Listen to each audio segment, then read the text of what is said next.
Good evening সবাইকে। সবাই কেমন আছো? আশা করি সবাই খুব ভালো আছো। আমিও খুব ভালো আছি। চলে এসেছি, দেখতে পাচ্ছ, বাবার বাড়িতে। তো আজকে এসেছি।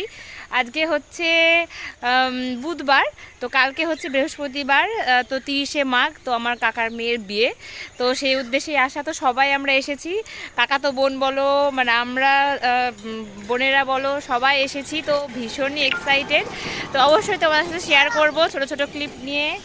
এই দেখো আমার ছেলে, এই দেখো আমাদের বাড়িতে একটু আগে এসেছি। তারপরে মানে নতুন শাড়ি চেঞ্জ করে শাড়ি পরে নিয়েছি, কারণ বিয়ে বলে কথা। তো বিয়ে বাড়িতে যেহেতু অনেক লোকজন থাকে, আর মানে যেহেতু আমি বিবাহিত, বউদের কি বলো তো, বাড়ির মেয়ে যতই হই না কেন, সারা বছর তো নাইটি কুর্তি পরাই হয়। তো বিয়ের কদিন একটু শাড়ি পরার ইচ্ছা আছে, তো সেই কারণে। তো চলো দেখতে থাকো আর সঙ্গে থাকো। এই দেখো মা লেপে পোছে সুন্দর পরিষ্কার পরিচ্ছন্ন করে রেখে দিয়েছে। এই দেখো মাম্মাম এসেছে, মাম্মাম টুকি। এই দেখুনি আসলো, মাম্মাম এসেছে, মাম্মামের মা ওই ওখানে আছে। এই যে হচ্ছে আমার বড়দি ভাই, আর আরেকটা হচ্ছে ওই দেখো দিদির মেয়ে। দেখো এখানে এসেই কাজ শুরু করে দিয়েছে। আমি হুম, এই দেখো আমাদের কুল গাছ, কুল এখনো আছে দেখো। ওই দেখো, দারুণ মিষ্টি খেতে। তো তোমরা যারা যারা কুল খেতে চাও চলে এসো। এবছর অনেকটাই কম হয়েছে, বেশি হয়নি। মাম্মাম বলো হাই করে দাও, হাই করে দিলা না?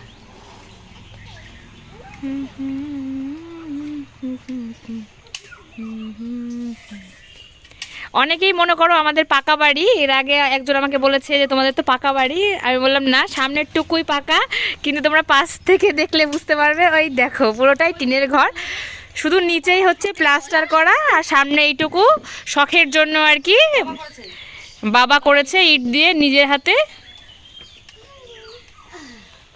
এই দেখো, তো যাদের যাদের কনফিউশন ছিল তাদেরকে বলে দিলাম যে এটা আমাদের পাকা ঘর না, এটা শুধু টিনের ঘর, সামনের টুকুই শুধু ইটের দেয়াল দেয়া, আর এটা হচ্ছে নিচে হচ্ছে মাটি, আর পুরোটাই টিনের। এটা হচ্ছে আমাদের অনেক পুরনো ঘর আর কি। এটাই আমাদের মেন ঘর ছিল, আর এই ঘরটা পরে তৈরি করা হয়েছে। তো চলো। হ্যালো বন্ধুরা, এখন দেখো রাত হয়ে গেছে, 7টা বাজে। এই দেখো মেহেন্দি পরলাম। দোকানদার বললো এটা নর্মাল মেহেন্দি, বাট এসে আমি মানে খোলার পর দেখলাম এটা হচ্ছে চায়না। আমিও দেখে বুঝতে পারিনি আসলে প্যাকেটটা যে কীরকম কি। তো দেখো কেমন হয়েছে একটু জানিও। কেমন কুচকে কুচকে যাচ্ছে, মানে ঠান্ডার মধ্যে ঠান্ডা জলে ধুলাম। তো গ্রামে কিন্তু প্রচণ্ড ঠান্ডা, মানে আমার শ্বশুরবাড়িতে কিন্তু সেরকম ঠান্ডা নেই, বাট এখানে প্রচণ্ড ঠান্ডা। তো দিদি এখনো মেহেন্দি পড়ায়নি, ওকে একটু পরে মানে পরে পড়াবো। বোন পড়েছে, ও ক্লান্ত হয়ে গেছে, ওই শুয়ে আছে। তো কেমন লাগলো অবশ্যই তোমরা কিন্তু কমেন্টে জানিও। আমাদের সবার মেহেন্দি পড়া হয়ে গেছে। তো এখন এসেছি হচ্ছে বিয়ে বাড়িতে। তো দেখতেই পাচ্ছ বিয়ে বাড়িতে প্যান্ডেলের কাজ এখনও চলছে।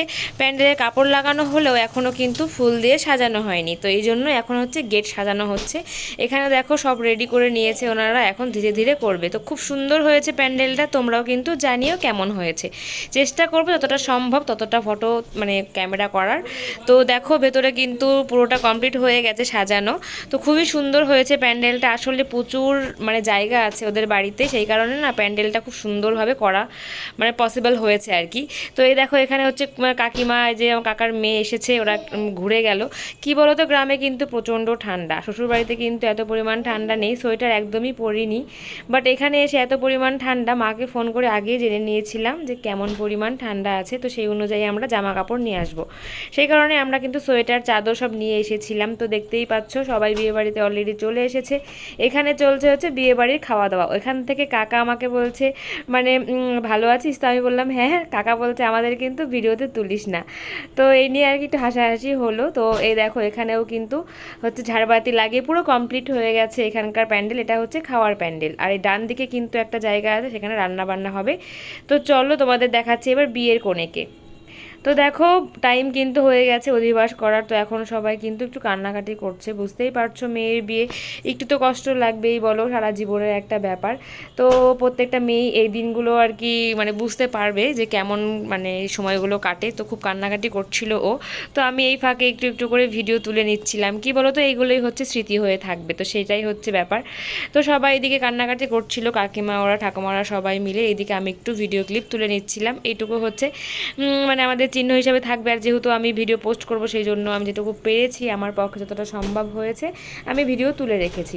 তো যার যার নিয়ম মানে তোমরা মানে জানি না তোমাদের কারোর কেমন নিয়ম আছে, তো আমাদের নিয়ম হচ্ছে এই যে ধানদ্রব্য দেবে, গায়ে একটু হলুদ লাগাবে, তো ঘরে নিয়ে গিয়ে সবাইকে ধানদ্রব্য দিয়ে আশীর্বাদ করবে, তারপরে হচ্ছে সেই দই খই চিড়ে মুড়ি এসব আর কি মিষ্টি দিয়ে হচ্ছে খাওয়ানো হয়।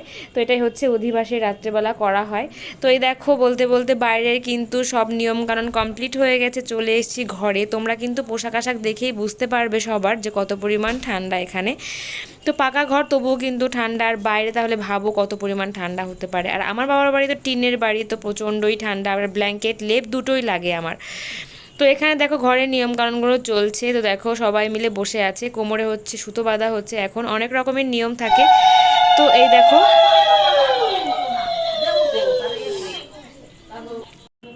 আমাকেও কিন্তু বলেছিল হচ্ছে ধানদুব্য দেওয়ার জন্য, আমি যেহেতু ভিডিও করছিলাম সেই কারণে আমি ধানদুব্য দিইনি। তো ভিডিওটা আমি আর বেশি বড় করিনি, অধিবাসের দিন এইটুকুই রেখেছি। তো কেমন লাগলো ভিডিওটা অবশ্যই কিন্তু কমেন্টে জানিও, ভালো লাগলে লাইক শেয়ার করে দিও। পরে আরও ভিডিও আসছে, তো সবাই ভালো থেকো সুস্থ থেকো। এখন পড়াবো আমি মেহেন্দি। তো গুড নাইট সবাইকে।